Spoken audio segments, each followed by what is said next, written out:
Hello students, आज हम standard 10 की एक बहुत छोटी सी लेकिन इंटरेस्टिंग पोएम पढ़ेंगे जिसका नाम है फॉग। उसको पेन किया है, लिखा है, written by Carl Sandburg. Fog word को अगर हम देखें तो वो पार्ट ऑफ स्पीच कौन सा है, तो नाउन। उसको गुजराती में कहते हैं धुम्मस और हिंदी में उसको फॉग को कहते हैं कोहरा। स्टूडेंट्स, मैं 2 साल तक दिल्ली में रहा हूँ, बाद में अहमदाबाद अभी मैं रह रहा हूँ। तो जब भी मैं वर्ड फॉग सुनता हूँ तो मेरे दिमाग में दिल्ली की लाइफस्टाइल याद आती है। और दिल्ली 3 चीज़ों के लिए ज़्यादा मशहूर है: दिल्ली की सर्दी, दिल्ली का कोहरा और दिल्ली के छोले भटूरे। एक बार मैं अहमदाबाद से दिल्ली आश्रम सुपरफास्ट एक्सप्रेस में जा रहा था, तो बीच में train without any junction, without any stoppage रुक गई। तब मैंने 2-3 लोगों को पूछा और बाहर जाके निकल के देखा, तब जाके उसका रीज़न पता चला कि ट्रेन कोहरे की वजह से रुक गई है। तब जाके ये हिंदी वर्ड कोहरा फॉग के लिए मेरे दिमाग में फिट हो गया। फॉग का सिनोनियम से मिस्ट, उसको मिस्ट भी बोल सकते हैं। और उसमें सब चीज़ें हमको ब्लर दिखती है, क्लियर दिखती नहीं है। उसके अंदर आप फोटो नहीं ले सकते, आगे चलना भी कभी कभी इम्पॉसिबल हो जाता है। इसी वजह से जो इधर मैंने एक वर्ड लिखा है फॉग हॉर्न, तो एक स्पेशल हॉर्न है, जब फॉग ज़्यादा अमाउंट में होता है तब बजाया जाता है ताकि शिप्स को पता चले कि आगे जाने में या तो बाहर आने के लिए प्रॉब्लम है, फॉग हॉर्न है। तो ये काफ़ी ट्रेन है, काफ़ी शिप्स, ये सब फॉग की वजह से लेट भी होते हैं अपने शेड्यूल से। इस 6 लाइन की छोटी पोएम को लिखने के लिए पोएट ने कोई राइमिंग स्कीम यूज़ किया नहीं है, मतलब नो राइम स्कीम। उसी वजह से उसको फ्री वर्स बोलेगी, फ्री स्टाइल में इस पोएम को लिखा है। तो पूछेंगे does this poem has any rhyme scheme, तो आप बोलना नो, उसकी कोई राइम स्कीम नहीं है, फ्री वर्स है। This poem is written comparing fog with an animal, cat. Cat animal को फॉग के साथ कंपेयर किया है। It means metaphor, figure of speech हो गई। पोएट फॉग को डिस्क्राइब करने के लिए कैट की 3 स्पेशल क्वालिटीज़ को कंपेयर करते हैं। तो पहला है कम्स, तो बिल्ली एकदम चुपचाप आती है, उसका जो अराइवल है वो किसी को पता नहीं चलता, एकदम दबे पांव आती है।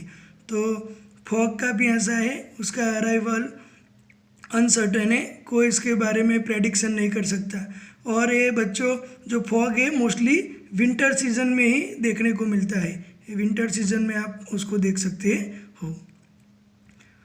फिर फॉग क्या करता है, साइलेंटली आता है और उसके बाद सिटी को और हार्बर को कवर करता है।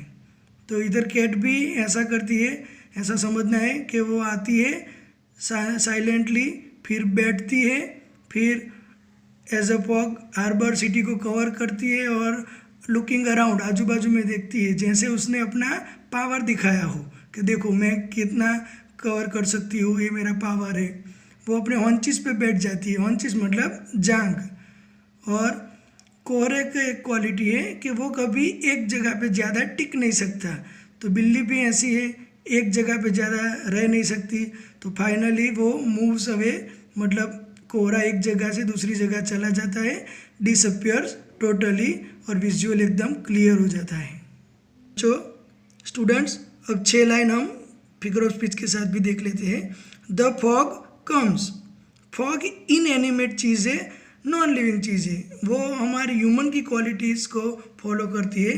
तो द फॉग कम्स लाइन के लिए है personification, figure of speech. Second है ऑन लिटल कैट फीट, तो फॉग की कंपैरिजन कैट फीट मतलब कैट की जो स्लो मूवमेंट है इसके साथ की गई है, तो मेटाफॉर फिगर ऑफ स्पीच होगी। थर्ड लाइन में इट, इट प्रोनाउन किसके लिए यूज़ किया है? तो फॉग के लिए। Sits looking, non living thing sits मतलब बैठने का काम कर रही है, तो अगेन पर्सोनिफिकेशन। फोर्थ लाइन में ओवर, हार्बर एंड सिटी, तो दोनों ऑपोजिट वर्ड है और पोएटिक इफेक्ट्स दे रहे हैं, तो एंटीथेसिस फिगर ऑफ स्पीच रहेगी। ऑन साइलेंट, ऑन चीज वो मेटाफोर है। And last line and then moves on, तो फॉग मूव्स होता है तो पर्सोनिफिकेशन, तो फिगर ऑफ स्पीच पर्सोनिफिकेशन और मेटाफोर ज़्यादातर है। एक बार इसके बारे में इसकी समरी रिपीट कर देता हूँ। This small 6 line poem talks about the movement of the fog. The fog comes silently like the footsteps of a small cat. Then it covers the city and the harbor. The fog, like a cat, does what it pleases and obeys no rules. तो बिल्ली अपने को जो पसंद है वही करती है, किसी के रूल्स फॉलो नहीं करती, तो फॉग भी इधर ऐसा कर रहा है, अपनी मनमानी कर रहा है।